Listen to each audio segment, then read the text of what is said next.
ਬਿਸਮਿਲ੍ਲਾਹਿਰਰਹਿਮਾਨਿਰਰਹੀਮ अस्सलाम वालेकुम। ਭਰਾ ਨੇ ਕਮੈਂਟ ਕੀਤਾ ਪ੍ਰਾਊਡ ਪੰਜਾਬੀ ਗੱਲਾਂ ਪੰਜਾਬੀ ਦੀਆਂ ਤੇ ਆਪੀ ਅੰਗਰੇਜ਼ਾਂ ਦੇ ਮੁਲਕ 'ਚ ਤੇ ਗੱਲਾਂ ਜ਼ਿਹਨੀ ਗੁਲਾਮੀ ਹੋਣ ਦੀਆਂ ਤੇ ਯੂਕੇ ਆ ਕੇ ਗੁਲਾਮ ਬਣਨ ਤੇ ਖੁਸ਼। ਤੁਹਾਡੀ ਗੱਲਾਂ ਤੇ ਅਮਲ ਦੇ ਵਿੱਚ ਫਰਕ ਹੈ ਭਾਈ। ਮਾਵੀਆ ਜਦੂਨ ਸਾਹਿਬ ਤੁਸੀਂ ਆਂਦੇ ਨਾ ਹਿੰਦਕੋ, ਇਹ ਹਿੰਦਕੋ ਪੰਜਾਬੀ ਨੇ ਜਦੂਨ ਤੇ ਪੰਜਾਬੀ ਲਿਖ ਵੀ ਰਹੇ ਨੇ, ਬੋਲ ਵੀ ਰਹੇ ਨੇ, ਸਮਝ ਵੀ ਲੈਂਦੇ ਨੇ। ਤੇ ਪੰਜਾਬੀ ਦਾ ਲਹਿਜਾ ਕਹਿ ਦਈਏ ਤੇ ਉਹ ਜਿਹੜਾ ਨਾ ਉਹ ਕਹਿ ਦਿੰਦੇ ਨੇ ਜੀ ਇਹ ਸਮਾਨ ਡਿੱਗ ਜਾਣਾ। ਹਾਲੇ 1881 'ਚ ਵੀ ਇਹਨਾਂ ਨੇ ਆਪਣੀ ਜ਼ੁਬਾਨ ਪੰਜਾਬੀ ਲਿਖਾਈ ਹੈ, 1951 ਤੱਕ ਲਿਖਾਈ ਹੈ। ਇਹ ਹੁਣ ਜਾ ਕੇ ਉਹਨਾਂ ਨੇ ਹਿੰਦਕੋ ਦਾ ਹਾਨਾ ਕੀਤਾ, ਨਹੀਂ ਤਾਂ ਸਾਰੇ ਪੰਜਾਬੀ ਲਿਖੇ ਔਰ ਮੰਨੇ ਜਾਂਦੇ ਸਨ ਕਿਉਂਕਿ ਪੰਜਾਬੀ ਦੇ ਲਹਿਜੇ ਬੋਲਦੇ ਸਨ। ਬਹਰਹਾਲ ਜਦੂਨ ਭਾਈ ਨੂੰ ਜਵਾਬ ਦੇ ਦਿੰਦੇ ਹਾਂ। ਜਦੂਨ ਭਾਈ ਉਹ ਤੁਸੀਂ ਜਾਓ ਨਾ, ਕੀ ਨਾਂ ਹੈ ਉਹਦਾ, ਕਿਲ੍ਹਾ ਰੋਹਤਾਸ, ਉਹਦੇ ਵਿੱਚ ਨਾ ਇੱਕ ਬੌਲੀ ਹੈ, ਇੱਕ ਹੁੰਦਾ ਖੂਹ ਪਾਣੀ ਕੱਢਣ ਵਾਲਾ, ਇੱਕ ਹੁੰਦੀ ਹੈ ਬੌਲੀ। ਬੌਲੀ ਦੇ ਵਿੱਚ ਕੋਈ 100-200 ਪੌੜੀਆਂ ਹੁੰਦੀਆਂ ਨੇ, ਉਹ ਪੌੜੀਆਂ ਲੱਥ ਕੇ ਤੁਸੀਂ ਥੱਲੇ ਜਾਂਦੇ ਹੋ ਖੂਹ 'ਚ। ਅਤੇ ਪਾਕਿਸਤਾਨ ਨੂੰ ਉਹਨਾਂ ਨੇ ਨਾ 200 ਸਾਲ ਤੋਂ ਉਹ ਬੌਲੀ ਬਣਾਏ ਹੈ। ਪਾਕਿਸਤਾਨੀ ਉਹਦੇ ਵਿੱਚ ਗੁਲਾਮੀ ਦੇ ਤੌਰ 'ਤੇ ਪਏ ਨੇ। ਉਸ ਬੌਲੀ 'ਚੋਂ ਨਿਕਲਣ ਵਾਸਤੇ ਇੱਕੋ ਹੀ ਪੌੜੀ ਹੈ ਤੰਗ ਜਿਹੀ, ਜਿਹਦਾ ਨਾਂ ਹੈ ਅੰਗਰੇਜ਼ੀ।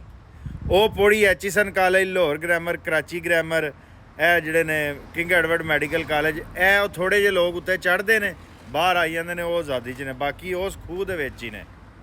ਅਤੇ ਜਿੰਨੀ ਦੇਰ ਤੱਕ ਤੁਸੀਂ ਜਿਹੜੀਆਂ ਕੌਮਾਂ ਆਜ਼ਾਦ ਹੋਈਆਂ ਨਾ, ਇੰਡੋਨੇਸ਼ੀਆ ਆਜ਼ਾਦ ਹੋਇਆ, ਉਹ ਵੀ ਉਸੇ ਬੋਲੀ ਦੇ ਵਿੱਚ ਸੀ।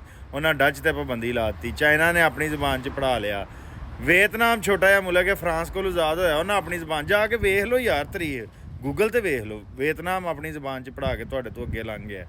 ਤੁਸੀਂ ਹਾਲੇ ਤੱਕ ਉਸੇ ਬੋਲੀ ਦੇ ਵਿੱਚ ਕੈਦ ਹੋ। ਉਸ ਬੋਲੀ 'ਚੋਂ ਨਿਕਲਣ ਵਾਸਤੇ ਇੱਕ ਛੋਟੀ ਜਿਹੀ ਪਗਡੰਡੀ ਹੈ।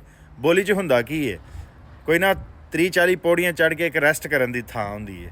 ਅਤੇ ਜਿਹੜੇ ਬੰਦੇ ਸਾਡੇ ਜੋ, ਮੈਂ ਹੁਣ ਮਾਸਟਰ ਕੀਤਾ, ਐਮਫਿਲ ਕੀਤਾ, ਮੇਰੇ CSS ਦੀ ਤਿਆਰੀ ਕੀਤੀ, ਉਸ ਤੋਂ ਇਲਾਵਾ ਮੇਰੇ 7 ਬੈਂਡ ਨੇ ਆਇਟਸ 'ਚੋਂ। ਮੈਂ ਉਹ ਨਾ ਉਸ ਬੋਲੀ ਦੇ ਥੋੜ੍ਹਾ ਜਿਹਾ ਉੱਤੇ ਵਿਚਕਾਰ ਤੋਂ ਉਤਲੇ ਪਾਸੇ ਆ ਗਿਆ ਸਾਂ, ਇੰਸਪੈਕਟਰ ਸਾਂ। ਮੈਂ ਵੇਖਿਆ ਬਾਹਰ ਤਾਂ ਬੜੀ ਰੋਸ਼ਨੀ, ਅੰਦਰ ਹਨੇਰਾ ਏ। ਮੈਂ ਕਿਹਾ ਜੀ ਮੈਂ ਅੱਧ 'ਚ ਜੋ ਆ ਗਿਆ, ਚਲੋ ਮੈਂ ਬਾਹਰ ਜਾ ਕੇ ਵੇਖ ਲੈਣਾ। ਅਤੇ ਉਹ ਜਿਹੜੇ ਤੁਹਾਡੇ 99% ਲੋਕ ਨੇ ਨਾ, ਉਹ ਵਿਚਾਰੇ ਅੱਧ ਤੱਕ ਵੀ ਨਹੀਂ ਆ ਰਹੇ। ਅਤੇ ਉਹਦਾ ਤਰੀਕਾ ਇਹ ਹੁੰਦਾ ਕਿ ਉਹ ਖੂਹ ਬੰਦ ਕਰਨਾ ਪੈਂਦਾ, ਉਹ ਬੌਲੀ ਬੰਦ ਕਰਨੀ ਪੈਂਦੀ ਹੈ ਤਾਂ ਕਿ ਤੁਹਾਡੀ ਪੂਰੀ ਕੌਮ ਉਸ ਖੂਹ 'ਚੋਂ ਬਾਹਰ ਨਿਕਲੇ। ਉਹ ਆਉਂਦੇ ਨੇ ਨਾ ਕਿ ਪਾਣੀ ਪਾਕ ਕਰਨਾ ਅਤੇ ਖੂਹ 'ਚੋਂ ਡੋਲ ਪਾਣੀ ਦੇ ਨਾ ਕੱਢੋ, ਕੁੱਤਾ ਕੱਢੋ, ਕੁੱਤਾ ਕੱਢੋਗੇ ਅਤੇ ਉਹ ਜਿਹੜਾ ਨਾ ਖੂਹ ਪਾਕ ਹੋਏਗਾ। ਡੋਲ ਜਿੰਨੇ ਮਰਜ਼ੀ ਕੱਢ ਲਓ ਤੁਸੀਂ, ਜਿੰਨੇ ਮਰਜ਼ੀ ਛੋਟੇ ਆਪਣੇ ਪਿੰਡਾਂ 'ਚ ਸਕੂਲ ਬਣਾ ਦਿਓ, rising star, shining star public school, ਇਹ ਉਹ। ਤੁਸੀਂ ਲਾਹੌਰ ਗ੍ਰਾਮਰ, ਕਰਾਚੀ ਗ੍ਰਾਮਰ, ਐਚੀਸਨ ਦਾ ਮੁਕਾਬਲਾ ਕਰ ਸਕਦੇ ਹੋ।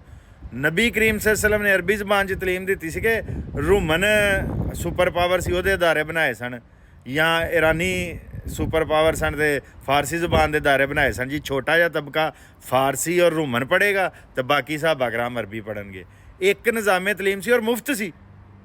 ਤੋ ਮਤਲਬ ਤਲੀਮ ਦਾ ਮਕਸਦ ਹੁੰਦਾ ਮਾਸ਼ਰੇ ਦੀ ਭਲਾਈ, ਅਤੇ ਜਿੱਥੇ ਤਲੀਮ ਪੈਸਿਆਂ ਦੀ ਹੈ, ਮਸਲਾ ਕੀ ਹੈ ਮਾਸ਼ਰੇ 'ਚ, ਤਲੀਮ ਪੈਸਿਆਂ ਦੀ। ਸਿਹਤ ਦਾ ਇਲਮ ਹਾਸਲ ਕਰਨਾ, ਪਹਿਲਾਂ ਕਰੋੜ ਰੁਪਈਆ ਲਾਓ, ਫਿਰ ਲੋਕਾਂ ਦੀਆਂ ਜੇਬਾਂ ਲੁੱਟੋ। ਜੇ ਤੁਸੀਂ ਕੋਈ ਵੀ ਹੁਨਰ ਸਿੱਖਣਾ, ਪਹਿਲਾਂ ਕਰੋੜ ਰੁਪਈਆ ਲਾਓ, ਫਿਰ ਸਿਓ, ਅਤੇ ਫਿਰ 30-40 ਹਜ਼ਾਰ ਤੇ ਖੱਜਲ ਹੋਵੋ। ਅਤੇ ਇਹ ਬੁਨਿਆਦੀ ਮਸਲਾ ਮੇਰਾ ਵੀਰ ਪਾਕਿਸਤਾਨ ਦਾ, ਉਹ ਜਿਹੜਾ ਖੂਹ 'ਚ ਕੁੱਤਾ ਜਿਹਦਾ ਨਾਂ ਇੰਗਲਿਸ਼ ਨਿਜ਼ਾਮੇ ਤਲੀਮ, ਉਹ ਕੱਢਣਾ ਪੈਣਾ ਜੇ। ਅਤੇ ਤਰੱਕੀ ਕਰੋਗੇ ਤਾਂ ਇੱਥੇ ਆ ਕੇ ਅਸੀਂ ਕਿਹੜਾ ਕੋਈ ਸਦਰ ਵਜ਼ੀਰ ਆਜ਼ਮ ਲੱਗ ਗਏ। ਤੁਸੀਂ ਵੀ UK ਬੈਠੇ ਹੋ, ਮੈਂ ਵੀ ਬੈਠਾ। ਅਤੇ ਜਿੰਨੀ ਦੇਰ ਤੱਕ ਤਲੀਮ ਸਸਤੀ, ਮੁਫਤ, ਸਸਤੀ ਨਹੀਂ ਮੁਫਤ, ਔਰ ਆਪਣੀ ਜ਼ੁਬਾਨ 'ਚ ਨਾ ਹੋਈ, ਪਾਕਿਸਤਾਨ ਤਰੱਕੀ ਨਹੀਂ ਕਰ ਸਕਦਾ।